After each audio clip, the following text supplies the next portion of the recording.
county be in line with the state's position on marijuana use, cultivation, and sales, or do you prefer the federal position?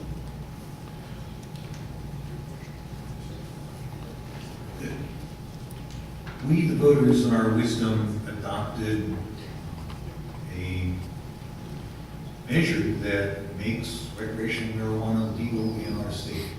One of the problems is that the federal government looks at that differently.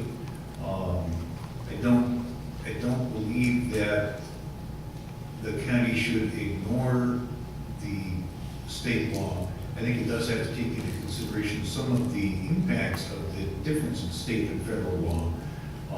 One of the primary ones is that because marijuana is illegal under federal law, you cannot put money from marijuana business into a traditional bank. So it's a cash business. There are lots and lots of dollars involved in that. That's a risky piece of it. So I think the county has to follow the state law, and they have to be careful about where they allow different parts of the marijuana industry, but I do think they have to follow the state law. Ms. Beagle? The voters put forth the initiative, but it put all the government entities in direct conflict. And it really is a challenge. We've been dealing with that in our city. And there's three main issues we have to do, and that is to make sure that the federal government will not penalize or hurt cities or counties that do in fact go by the state law. So that's something that has to get worked. And the financial. We have to make sure we find banking institutions, and they're working on that, that is going to take care of the money. Because we can't have a permit come and pay in, $100,000, dump it on the treasurer's desk. That can't happen. And most importantly is with our public safety. We're putting our public safety in jeopardy. We went through this before with the prohibition. It's going to happen. The voters wanted it to happen. We just have to figure out how to make it work. And some of us are taking a step back, waiting for things to happen and get the relationships between the state and the federal. But the bottom line is that's what the voters wanted it to happen, and we have to respect that. Thank you. Mr. Martinez? Oh, God help me, that's a tricky question. And I was told earlier, I won't mention names, but if you want to win this election, you got to keep your mouth shut. You're too honest, Will. And so I got to tell you something. I don't smoke bud. It's not my thing. But I'm not going to condemn someone who does. It's embryonic.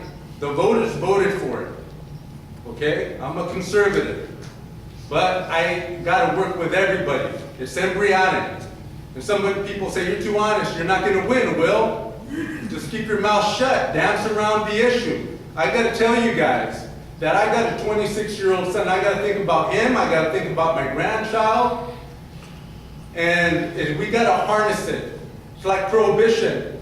There's a whole new realm of, we're opening up a whole new box of problems. We got to harness cash, underground, using churches to launder money. There's just a whole mess that we opened up the doors to. But as your supervisor, I'll find a way on how we can control all those measures. Newman?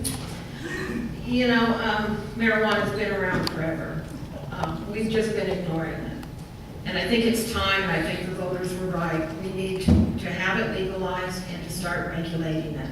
Regulating where it can be sold, where it can be used, making sure it's away from children, making sure the quality is good, and we get rid of the contaminants. There's a lot of people having adverse reactions because of the contaminated product in the black market. So this is a good thing, but we're in growing stages. We've got to figure out how do we do this. It's new, it's something we haven't dealt with before. It clearly is an issue we have to deal with. There are some benefits of having it here and having it controlled and regulated, but we've got the growing pains. One of the suggestions is that we have a state bank, and that would take care of the cash issue. That might be the way to go. I think eventually the federal government will catch up with us. They'll start recognizing what marijuana really is. It's not a class 1 drug. Thanks. One of the things that the state got right with is they built in a lot of protections that local cities and counties and municipalities can basically write their own laws regarding the manufacturing, the growth end, or the retail sale of marijuana. And that's what I think was very smart, because if a community does not want it, then they have the ability to fight it. If the citizens do want it and their government does not, they have the ability to put an initiative or a measure on the ballot. So these protections are good. One of the things I think we do need to look at, making sure that we have a good conservative regulatory process for making sure that good actors are able to do business and bad actors are kicked out. Also, there's such a vast diversity in the industry too. Everybody thinks of marijuana as this business where people grow plants and sell in front of seedy places, but there is a part of the industry that I think is good to attract, and that's the testing, the laboratory types of things, and the more cleaner business and community friendlier types of things.